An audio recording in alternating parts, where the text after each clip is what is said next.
हमारा संविधान कहता है कि भारत में जनता का शासन जनता के द्वारा होगा, जिसका मतलब है हम अपने बीच से ही अपनी सरकार चुनेंगे, जिसे कहते हैं मतदान। भारत की नींव के हम सब एक एक ईंट हैं जो मतदान कर अपने लोकतंत्र की मजबूती को बनाए रखते हैं। आज के इस वीडियो में हम बताने जा रहे हैं कि कैसे चुनाव से हमने देश की सत्ता को स्थापित किया और जब जरूरत पड़ी तो देश की सत्ता भी बदली। इस वीडियो में हम पहले आम चुनाव से लेकर अब तक के चुनावी सफर की छोटी सी झलक दिखाएंगे। आजादी के बाद भारत में सरकार। आजादी के बाद भारत ने ब्रिटिश लोकतांत्रिक व्यवस्था को अपनाया। पंडित जवाहरलाल नेहरू अंतरिम कैबिनेट के प्रधानमंत्री बने। 25 जनवरी को भारतीय निर्वाचन आयोग का गठन हुआ।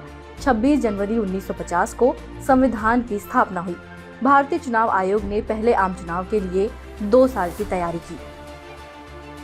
भारत में पहला आम चुनाव 1952। कुल सीटें थी 489 और मतदाता की उम्र 21 वर्ष। इसमें कुल उम्मीदवार 1949 थे। कांग्रेस को 364 सीटें मिली, सोशलिस्ट पार्टी को 12 सीटें। जवाहरलाल नेहरू देश के पहले लोकतांत्रिक रूप से चुने गए प्रधानमंत्री बने। दूसरा आम चुनाव 1957। कुल सीटें थी 494। बहुमत के लिए जरूरी थी 248 सीटें।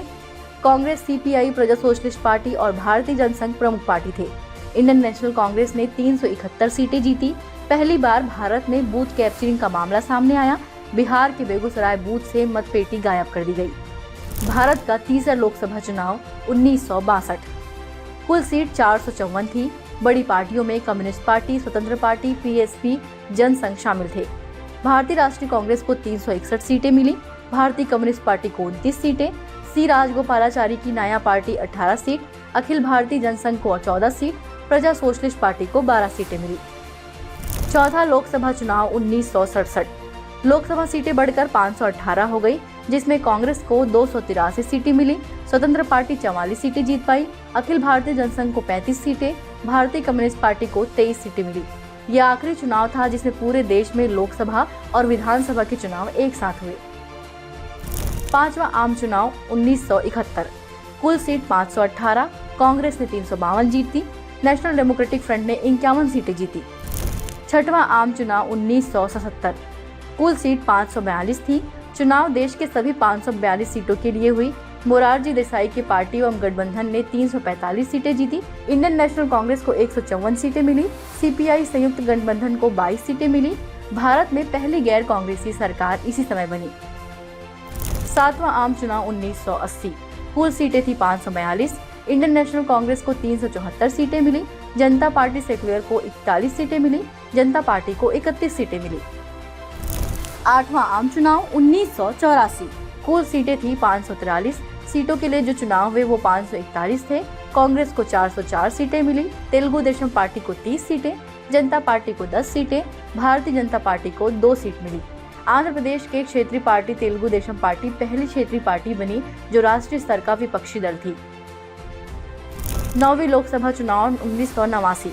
कुल सीटें 543 थी, जिसमें कांग्रेस को 197 सीटें मिली और गठबंधन की सरकार बनी। गठबंधन भारतीय जनता पार्टी और वामपंथी दलों की गठबंधन सरकार थी।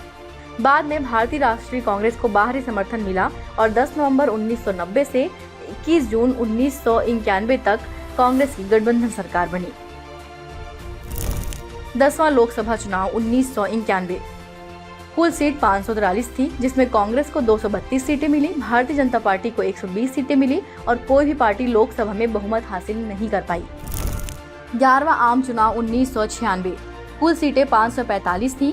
भारतीय जनता पार्टी को 161 सीटें मिली। कांग्रेस को 140, जनता दल को 46 सीटें, बहुजन समाज पार्टी को 11 सीटें और समाजवादी पार्टी को 17 सीटें मिली। अटल बिहारी वाजपेयी के नेतृत्व में अल्पकालिक सरकार बनाई गई। 12वां आम चुनाव 1998। कुल सीट 545 थी। लगभग 40 प्रमुख पार्टियां और 200 से ज्यादा क्षेत्रीय पार्टियां इसमें थी। भारतीय जनता पार्टी ने 182 सीटें हासिल की। कांग्रेस को 141 सीटें मिली। नेशनल डेमोक्रेटिक अलायंस ने 252 सीटों के साथ सरकार बनाई। अटल बिहारी वाजपेयी एनडीए के समर्थन से प्रधानमंत्री बने। 13वां आम चुनाव 1999। कुल सीटें 545 थी। इसमें भारतीय जनता पार्टी को 182, कांग्रेस को 114, सीपीएम को 33 और जेडीयू को 21 सीटें मिली। 14वां आम चुनाव 2004। कुल सीटें 545 थी। कांग्रेस को 145 सीटें मिली। भारतीय जनता पार्टी को 138 सीटें, CPM को 43 सीटें और पहली बार इस चुनाव में इलेक्ट्रॉनिक वोटिंग मशीन का इस्तेमाल किया गया। 15वां आम चुनाव 2009, कुल सीट 545, कांग्रेस को 207 मिली, भारतीय जनता पार्टी को 116, समाजवादी पार्टी को 22, बहुजन समाज पार्टी को 21 और 846.6 करोड़ रुपए इस चुनाव में खर्च किए गए।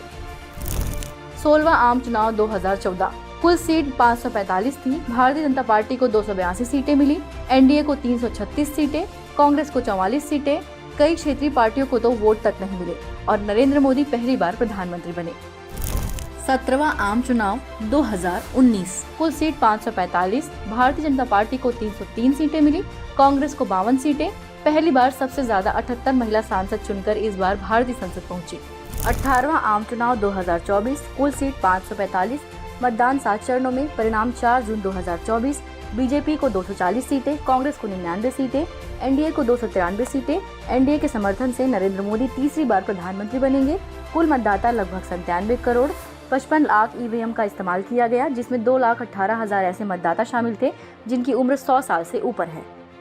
इस वीडियो के जरिए हमारी ये कोशिश है कि हम भारतीय चुनाव के इतिहास की एक छोटी सी तस्वीर आपके सामने रखें, ताकि आप भी देश के इस लोकतांत्रिक त्योहार को करीब से जान सके।